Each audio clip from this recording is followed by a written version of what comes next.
Hi, welcome to another video. The video that very nearly didn't happen. I'll explain why. Right, so what I'm going to do this week and from now on, I'm going to try and separate my videos up into various topics. So each week I'm going to do a bit of news, sort of a little update. Then I'm going to have a feature, and then there's going to be a few tips. And I'm going to try and do that, sort of have some sort of structure to my videos, make it a bit more interesting so you know what you're going to get. And I've literally, I've written it down in my phone to try and, because I've got a crap memory for stuff. I come up with ideas and it's gone in seconds. Right, so to start with, yes, a few things have happened over the last few weeks. You've probably seen already that I hurt my hand. That has moved on now to becoming a little bit more serious in as much as I need to have an operation on my hand, on my finger. So I won't go into too much detail, but basically I bashed the back of my hand, as I probably mentioned in videos. All I did was hit it with a spanner, I think, or something like that when my hand slipped. Thought nothing of it. Then it got worse, went to the hospital. They x-rayed it, nothing broken. I said, I think it's the tendon. They said, well, we don't know. Here's a splint thing to put on your hand and your wrist. Go away. It'll get better. Did that, as you saw. And I'm sort of getting on with it. It was virtually pain-free when I kept this thing on my wrist. And then one night, I thought, well, it's not hurting at all. And I did tend to take it off at night, but I took it off at night, went to bed. Halfway through, or during the night at some point, I had a quilt over me and it was hot. I got too hot, so I pushed it off, and my little finger, something in the back of my hand went pop. And the pain woke me up because my tendon in my little finger had snapped. So obviously when I hit my hand, I must have just damaged it or torn it or something, and it wasn't healed. So when with the force of pushing against something, obviously you're pushing your little finger, and your hand fingers are pushing against something that didn't want to move. I snapped the tendon. So I went to hospital. They said, yes, you're right. It looks like you snapped your tendon. We'll get you booked in. So I'm booked in for next Wednesday, which is Wednesday, the whatever it is of December. And I'm having an operation on my hand, provided they've got to scan it first to check, but I'm booked in for an operation, which should be an in and out job. Shouldn't take too long, but they've got to find the tendon and rejoin it, which sounds worse than it is. But my wife had it done years and years and years ago, funnily enough. But anyway, so that's the news. Well, the news is I can't ride at the moment. Hopefully, when this is joined back up, and I don't know what they put on your hand, whether I have a cast, whether I'll be able to ride, I somehow doubt. So my riding going forward is probably going to be on this beast. This turbo, my old turbo, is going to be my place of pedaling for a while, and a lot of walking. So I want to try and keep fit. So I'm going to do a lot more walking. I won't be filming the walking. Who wants to see that? So going forward, there'll be more features. I'm going to try and do more features in my videos about various things. That gets me on to this week's feature.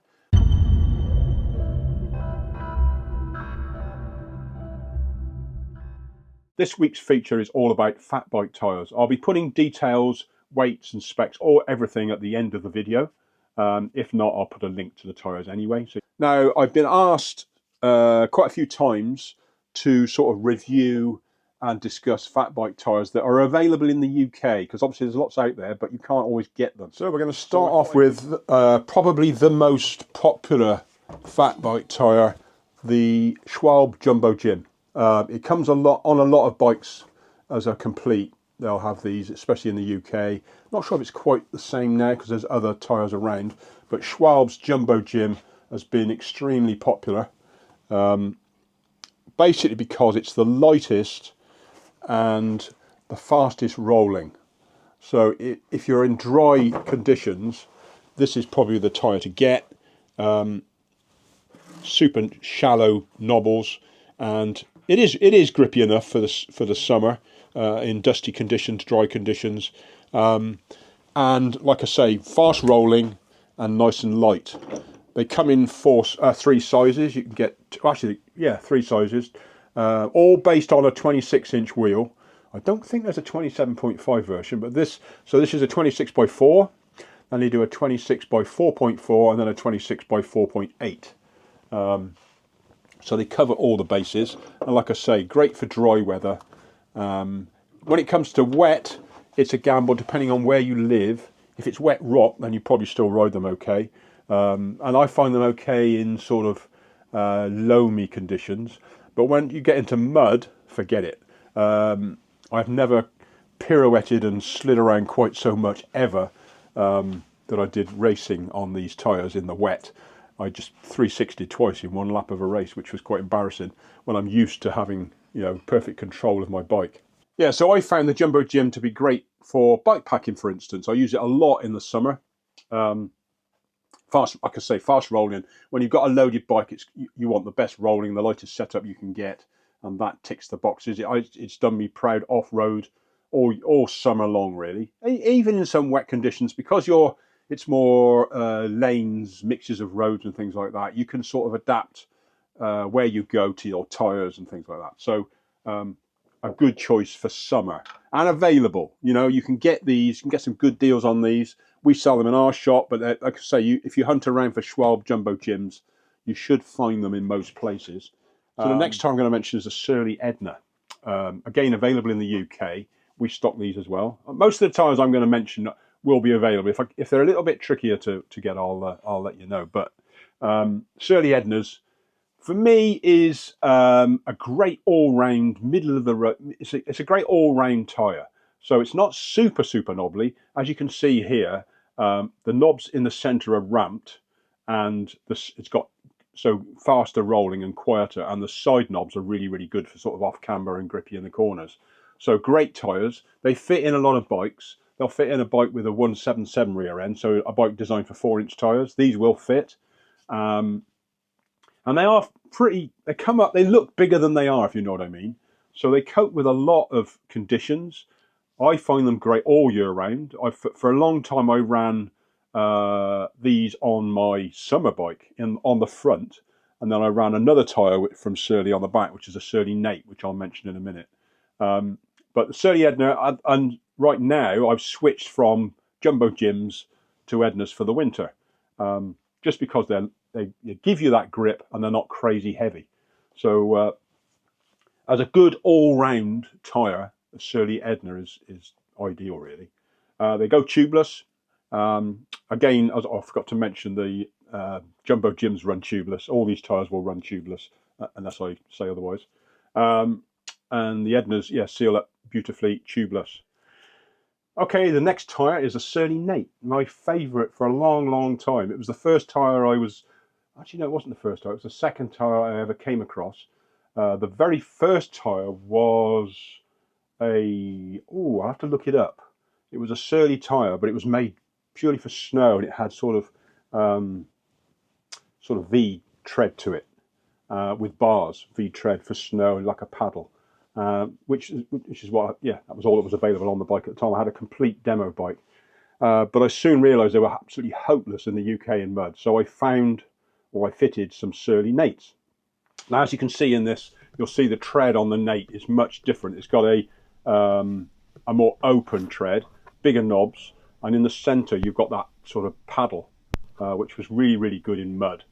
And I've used these for a long time. They're officially a 4-inch, or actually they say 3.8 on some of them, but they come up as a 4-inch tyre, which means they've got they're big enough and you can run them really soft. I used to run mine at like 3 or 4 psi in the winter and get loads of grip on the back. I used to run them front and back, but loads of grip on the back. And because they're that bit smaller, or smaller than 5-inch tyres, because they're that bit smaller, you get more mud clearance in your frame, so they tended to clear better and not clog up so much, depending on your frame, obviously. They go tubeless version available of them. They're a little bit heavier, just because they've got that extra bit of knobble, so it just adds a little bit to the weight, but not crazy heavy, about 1,200, 1,300 grams, something like that. But they are so on the road. If you hit tarmac, they are. I mean, that's all I knew. Early days, all of us rode Nates. Surly Nate tyres were the go-to tyre. That was it. Because we all mainly rode off-road all the time. But whenever you hit the road, it was always a drag. So a lot of people were put off because they didn't want the drag. So the Nate sort of came and went in popularity. I still think it's the best rear tyre for mud in the UK if you've got a 4-inch tired frame, so a 177 rear end. It's probably the best rear tyre just because it clears well and there's that space around the tyre and you can still run them nice and soft and get plenty of grip. Again, available. They are available in the UK. We sell them in our shop. I've got a brand new pair here somewhere actually, but and you can get them sometimes you can get them in tan wool. Quite rare. They did them for a while, but I think if you can see this, that they're quite thin. You see all the crisscross.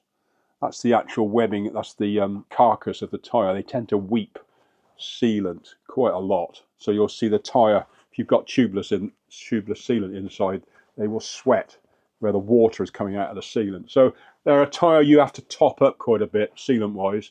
But again, same tread, super grippy. But if you've got a bike that will take tan walls, these have been quite sought after. I've still got a pair and I don't know what to do with them. I was going to sell them and then I thought, no, I need the tread, I need the tyres, they're still in good condition. These haven't been used an awful lot, they're just muddy. But so yeah, that's another option with the Surly name. Right, the next tyre is a relatively new arrival. It came in a couple of years ago. It's again from Schwalbe, and this one is the Almighty. Now it's got a very appropriate name because this thing is a mother of all tyres. It's a 26 by 4.8. They weigh 1.7-ish kilos, 1.8, something like that, almost 2 kilos each. But they are the grippiest. I've done a video on these and I've declared them the grippiest tyres I've ever ridden, which they are. I love them all year round. They're fantastic for fun. They certainly you wouldn't want to go miles and miles on them because they are heavy. They're not draggy, surprisingly, but they are heavy. It just weighs you down a bit. But you can compensate if you run a lightweight carbon wheel. Then obviously you can offset some of that weight and then benefit from the extra grip. But they are fantastic tyres. They also come, you can stud them. So as you see in the tread, there's little holes. You can put studs in the tyre, or you can buy them studded for snow and ice. So they're really, really adaptable. I mean, they're aimed at winter, snow and ice. Obviously, a lot of Fatbike stuff is. But yeah, fantastic tyres. Again, they are available. I'll put some links to where you can get them from for all of these tyres. And yeah, great tyres. I've used them a lot on various bikes. I've just taken them off my bike packer because it's just a little bit too much for me currently, because things are not as strong as I used to be. And when a loaded bike, you don't really want to add another 2 kilos per wheel. So great for a fun beast, but not for bike packing on. Right, now we're switching to 45 North. Now, 45 North is probably the biggest Fatbike tyre brand, especially in Canada and America, you know, those places. It's the most popular. It's probably been around a lot, as much as Surly anyway, as far as I know. And they make specific winter snow tyres. Not so much, no, I mean, no Fatbike tyres are really designed around dry weather and sun and, you know, they just happen to work if you pick the right ones. But 45 North tyres, they're expensive just because of the process of getting them to the UK means that there's lots and lots of links in the chain. So by the time they get here, they're just crazy money. So if you can find them at a good price, it's worth buying one or two pairs, I would say. But this tyre is the 45 North Van Helga, 26 by 4.2. They are available in 27.5 as well, as is most 45 North tyres, I believe. As you'll see, these are tan wool. You can buy these in tan wool or black wool. They seal very well. The sidewalls are extremely good quality. They tend to be slightly heavier and slightly stiffer than, say, a Nate, just because of the extra material in the sidewalls. And also, if you want them to deform, because a lot of the grip comes from the deformation of the tyre, you'd probably have to run these just a little bit softer just to get them to fold to the ground. Because the whole point of a Fatbike tyre is it needs to adapt to it folds around stuff, rocks and roots and things like that. It just sort of envelops it, and then you get that. That's where you get the grip. Again, a nice open tread on the Van Helga.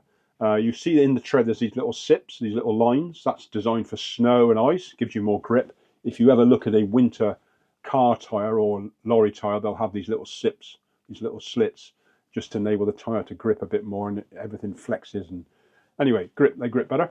they only come in one tread. It's not a front or rear specific. So I put them on front and back of my Henderson currently, which is my sort of play bike for the winter. And I've been getting on quite well with these tyres, to be honest with you. And you have to get that tyre pressure right. That's the only thing. To get the best out of them, you've got to experiment with the tyre pressure. Go down slightly less than you'd think. They don't tend to be too draggy. They're not too bad. I wouldn't say they were ultra fast, but they're certainly not draggy. And I'd recommend them absolutely for the UK in the winter.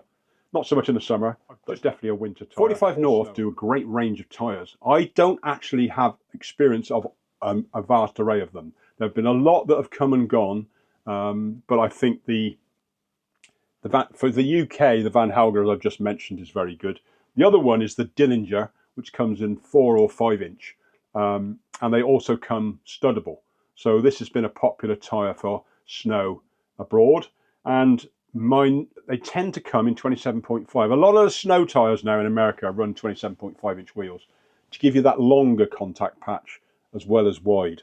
So rather than having to go wider and wider and wider, they've gone 27.5. Means that obviously the circle is bigger, so you have more contact on the ground. So that's their philosophy. It started with Trek. They brought out 27.5 inch tyres, and it's sort of been adapted from there. Personally, I don't get it, because anything 27.5 is heavier than 26, just because there's longer spokes, there's more material in the rim and more material in the tyre. So it all tends to be heavier. So for me, it sort of offsets any advantage of the contact patch. As you'll see in these tyres, they've got that little paddle again for snow, and they've got the holes, as you can see, for studs. You can buy them studded. They are available. Bikemonger up north is a 45 North stockist. You'll probably find you can get them from there, or obviously hunt online. But yeah, Bikemonger does do 45 North tyres. And they are expensive. Just be warned, they are expensive. The ones I've got here are 27.5, and they came on a bike that I bought complete. So I haven't actually used these tyres at all. They're just sat on a pair of wheels, actually, for sale. I will put a link to the Bikemonger, and you can see the different tyres. I can't, like I say, there's Husker do. There's a lot of other tyres that 45 North do, which people watching this, or anyone who's into fat biking, will probably say, well, what about this tyre? What about that one? I can only comment on the ones I've actually used, and what I can give you my feedback on and what's available. So that's what I'm intending to do. Right, another big brand, Maxxis. I was really excited when the Maxxis rep came in and said, we're going to do fat bike tyres. We're going to do the Minions, because the Minion in a normal bike is a really, really good tyre. And I thought, this will be fantastic, because for the UK, I'm a fat biker who likes to ride trails, not so much snow, but trail riding. And a fat bike is fantastic for trail riding in the UK and single track. So when these came along, I was really, really excited to see what they were going to bring out. So the 4-inch, which is the one I wanted, came out, and was an immediate disappointment, because they come up really, really small. They weren't 4-inch, more like 3.5. So, and a very low profile as well. So they were lower, didn't have as much air volume.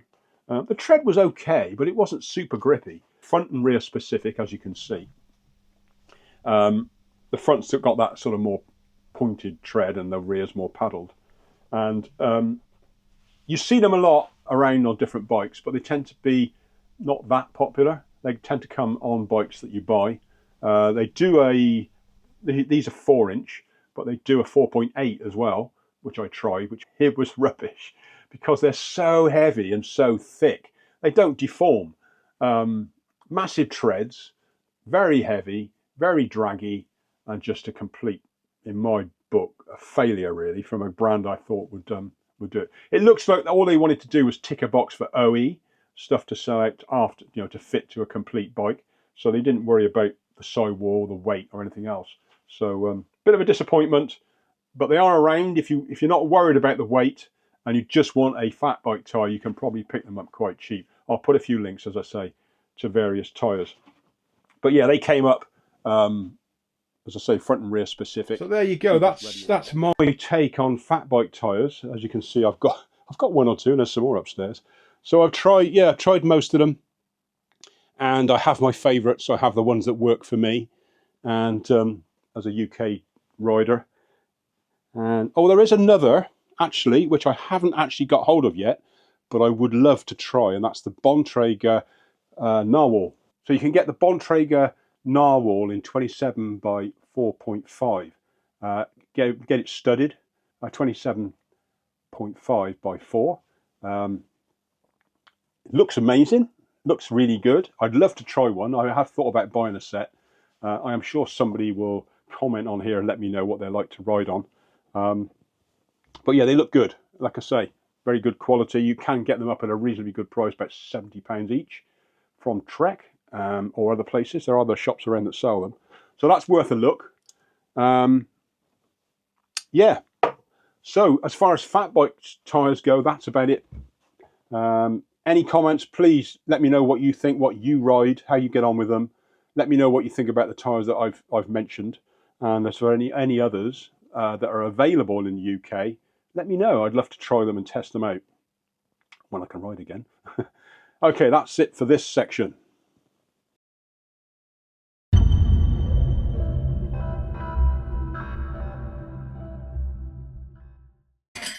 So tips. I'm going to try and do a tip a week. I've done this one before. You may be fed up with me saying it, but I thought it worth mentioning as we're now in winter, and a lot of people obviously are doing this all year round if they've got a bike. But looking after your chain and your drivetrain. There's lots of videos about this all of the time. Everybody mentions it. And I'm just going to go over the very obvious. If you know me, you'll know what I'm going to say. My tips for winter drivetrain and your general bike preservation is the word I think I'm looking for. You want to preserve your drivetrain. You want to preserve your bike. You do not want to wear it out quicker than it needs to wear out. Now, my biggest tip when it comes to chains is use this. Squirt chain lube.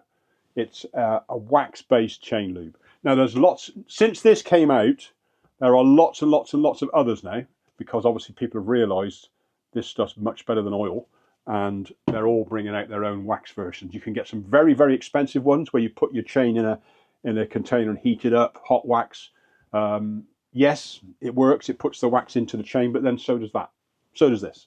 This does the same thing, but costs a fraction of the money. Now, how can I be so positive? Because I've used it for 6 years, 7 years. I have zero problems with it. So I'll go through the pros and the cons. The pros are it's affordable, it's friendly to your bike, it stays clean, it lubricates the pins inside the chain, the parts inside the chain. It gets in there and it stays there. You don't need too much of it. Don't overdo it. I tend to, if I'm going to go out on a ride, I'll put it on before I go out on the ride. When I go out, just before I go out, I'll put it on once around the chain, as you can see, and then off I go on the ride. And because I've done it straight away and then gone on the bike, what tends to happen is that wax, that squirt lube, will get into the links and disappear. And then before you know it, you look at your chain, it looks like it's bone dry, has no lube at all, but because it's inside the chain. So yeah, it's fantastic. And your chain just does not wear out. I've got a chain I have just put back on my Henderson, it was a chain I did a video on, and it had done 4,000 miles that I'd recorded on that bike on Strava, so it may have done more. From new, put it on, did 4,000 miles on it, took it off because it had done 4,000 miles, and I thought I'd better change it just in case.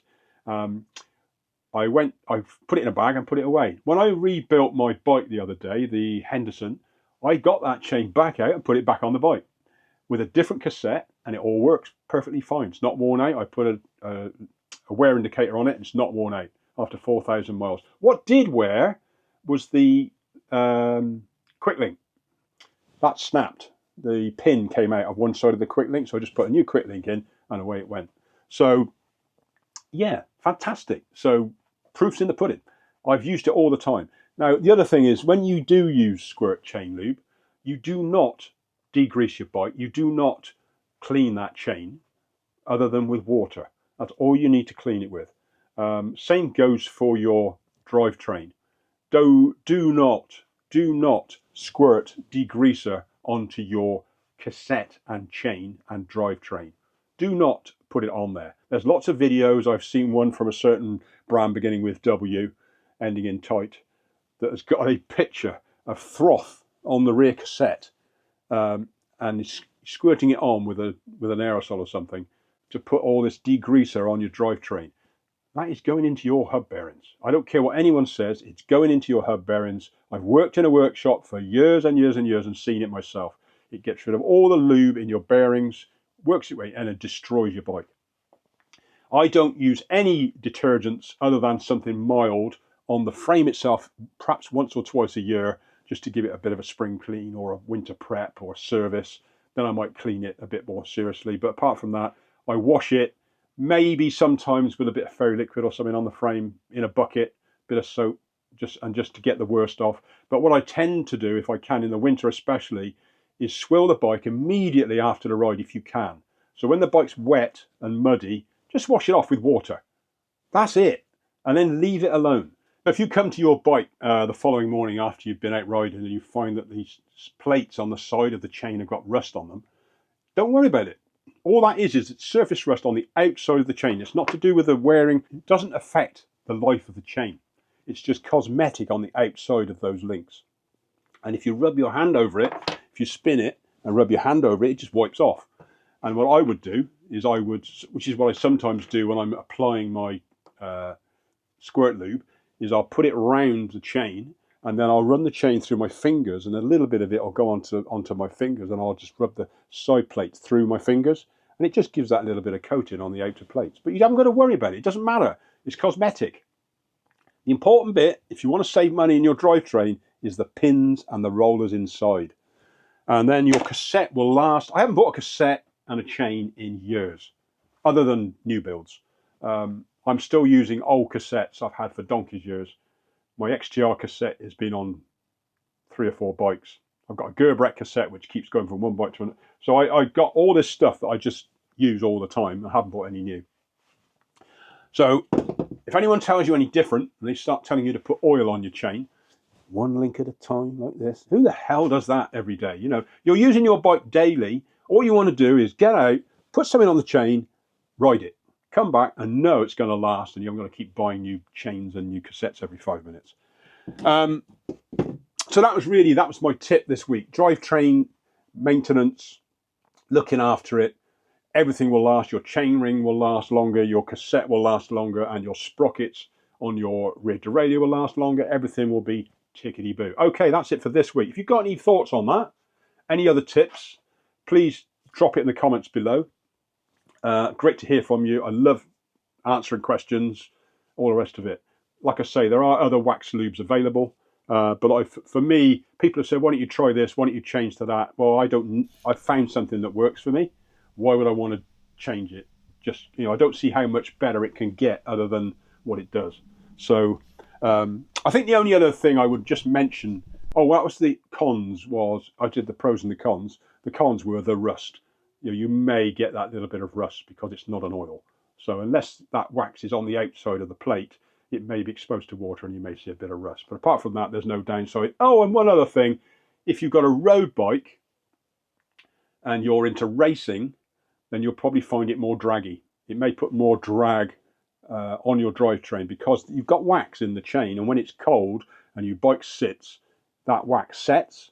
So you may find your chain stiff, but obviously once you get riding and things get warm, it all frees up. But that's the main thing, really. A lot of people will say, oh, my bike's all, my chain's all stiff. It's just wax. Wax looks like a candle. When it goes out, it goes solid. So there you go. That's it for this week. Sorry it's a bit brief. Sorry there's no riding. Can't really put much riding in because I can't ride. But I'll try and put some useful stuff in each week. If not, if I can't do it every week, then it may have to be every 2 weeks, but I'll try and do what I can. Any other topics you want me to discuss, please put it in the description below. Okay, thanks for watching. Please, if you want to subscribe, I don't really mention this enough. Need could do with more subscribers, and hopefully you've watched this video to the end. I'd love to I'd love people to watch it to the end and find it useful. It works well for my channel. Okay, take it easy. I'll see you next week, hopefully with a fixed hand. All right, take it easy. Enjoy your week.